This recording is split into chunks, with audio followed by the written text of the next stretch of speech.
ಅಸ್ಸಲಾಮು ಅಲೈಕುಮ್. ನಮಸ್ತೆ ಎಲ್ಲರಿಗೂ. SSK ಗಾರ್ಡನ್ಸ್ಗೆ ವೆಲ್ಕಮ್.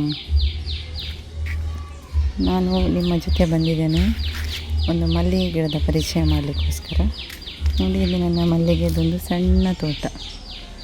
ಜಾಗ ಇಲ್ಲದವರು ಈ ರೀತಿ ಗ್ರೋ ಬ್ಯಾಗಲ್ಲಿ ಮಲ್ಲಿಗೆಗಳನ್ನು ಇಟ್ಟು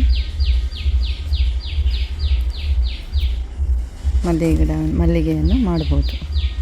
ನೋಡಿ ಎಷ್ಟು ಚೆನ್ನಾಗಿ, ನೋಡಿ ಸ್ವಲ್ಪ ಜಾಗವೇ ಸಾಕು.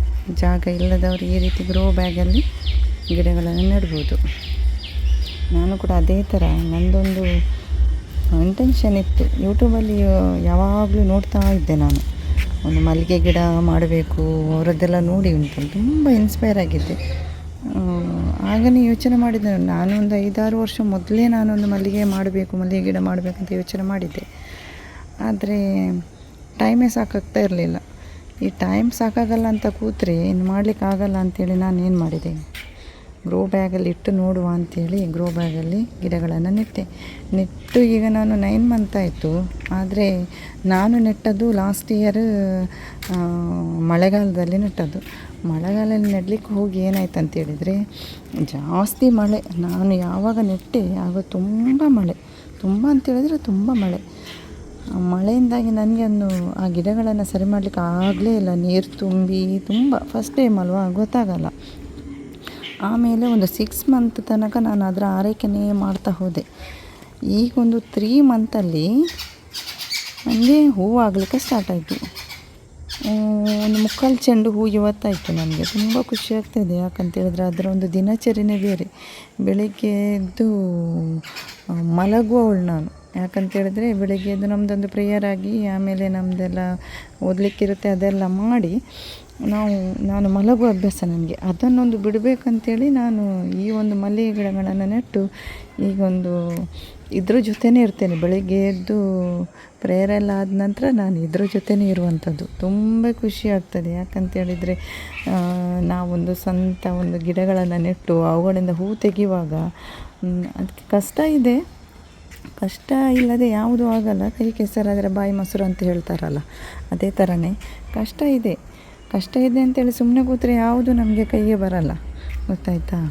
ಹಾಗೆ ನಾನೇನು ಮಾಡಿದೆ ಅಂತ ಹೇಳಿದರೆ ಗಿಡಗಳನ್ನು ನೆಟ್ಟು ಈಗ ತುಂಬ ಖುಷಿ ಪಡ್ತಾ ಇದ್ದೇನೆ ಅಂತ ಹೇಳಿದರೆ ಅದು ಮಾಡಿದವರಿಗೆ ಗೊತ್ತು, ಗಿಡಗಳನ್ನು ಮಾಡಿದವರಿಗೆ ಗೊತ್ತು. ಆ ಗಿಡ ಮಾಡೋದು, ಆ ಗಿಡಗಳಿಂದ ಹೂ ತೆಗೆಯೋದು, ಕಟ್ಟೋದು, ಅದನ್ನು ಈ ಕಡೆ ತುಂಬ ಅದಕ್ಕೆ ಬೆಲೆ ಇದೆ. ಯಾಕಂತೇಳಿದ್ರೆ ಈ ಕಡೆ ಕಟ್ಟೆ ಅವರು ತಗೊಂಡೋಗ್ತಾರೆ, ನಮ್ಮ ಕಡೆ ಬಂದೇ ತಗೊಂಡೋಗ್ತಾರೆ, ಮನೆ ಬಂದೇ ತಗೊಂಡೋಗ್ತಾರೆ. ಹಾಗಾಗಿ ನಮಗೊಂದು ತಗೊಂಡೋಗಿ ಕೊಡಬೇಕಂತೇಳಿ ಅದೊಂದು ಕೆಲಸ ಇಲ್ಲ. ನಾವು ಇಲ್ಲಿ ಕಟ್ಟಿ ಇಟ್ಟರೆ ಆಯಿತು, ತಗೊಂಡೋಗ್ತಾರೆ ಬಂದು. ನೀವು ಕೂಡ ಮಾಡಿ, ಟೈಮ್ ವೇಸ್ಟ್ ಮಾಡಬೇಡಿ. ಇದ್ದ ಒಂದು ಸ್ವಲ್ಪ ಟೈಮಲ್ಲಿ ನೀವು ಈ ಥರ ಗಿಡಗಳನ್ನು ಮಾಡಿ ಮನಸ್ಸಿಗೆ ತುಂಬ ನೆಮ್ಮದಿ. ಆ ಗಿಡಗಳ ಜೊತೆ ನೀವು ಟೈಮ್ ಹೋದದ್ದೇ ಗೊತ್ತಾಗಲ್ಲ. ಗಿಡಗಳ ಜೊತೆಯಲ್ಲಿ ನೀವಿದ್ದರೆ ಅದರ ಜೊತೆನೇ ಇರೋಣ ಅಂತ ಆಗುತ್ತೆ, ಖುಷಿ ಆಗುತ್ತೆ. ನನಗೊಂದು ಬೆಳಗ್ಗೆ ಒಂದು 7 ಗಂಟೆಗೆ ಗಿಡಗಳ ಹತ್ರ ಬಂದರೆ 8 ಗಂಟೆಗೆ ನಾವು ಹೂ ಕಟ್ಟಿಡ್ತೇನೆ.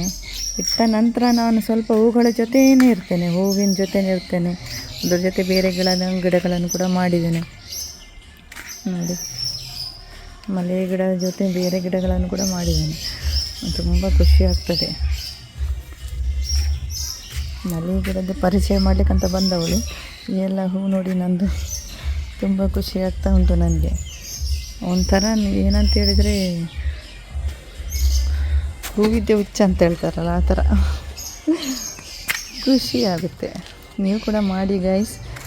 ಏನು ಸಪೋರ್ಟ್ ಬೇಕು ನನ್ನ ಹತ್ರ ಕೇಳಿ, ನಾನು ನಿಮಗೆ ತುಂಬ ಸಪೋರ್ಟ್ ಮಾಡ್ತೇನೆ. ಹೂವಿನ ಗಿಡದ್ದು ಗೊಬ್ಬರ ಹೇಗೆ ತಯಾರಿಸೋದು ಅದನ್ನು ಮುಂದಿನ ದಿನದಲ್ಲಿ ನಾನು ನಿಮಗೆ ತಿಳಿಸ್ಕೊಡ್ತೇನೆ. ಈಗ ಇಷ್ಟೇ ಸಾಕಂತೇಳಿ ಎನಿಸ್ತೇನೆ ನಾನು. ನನ್ನ ಒಂದು ಈ ಚಾನಲಿಗೆ ನೀವು ಸಪೋರ್ಟ್ ಮಾಡಿ ಮತ್ತು ಸಬ್ಸ್ಕ್ರೈಬ್ ಮಾಡಿ, ನಿಮ್ಮ ಫ್ರೆಂಡ್ಸ್ಗಳಿಗೆ ತಿಳಿಸಿ ಮತ್ತು ಲೈಕ್ ಮಾಡಿ.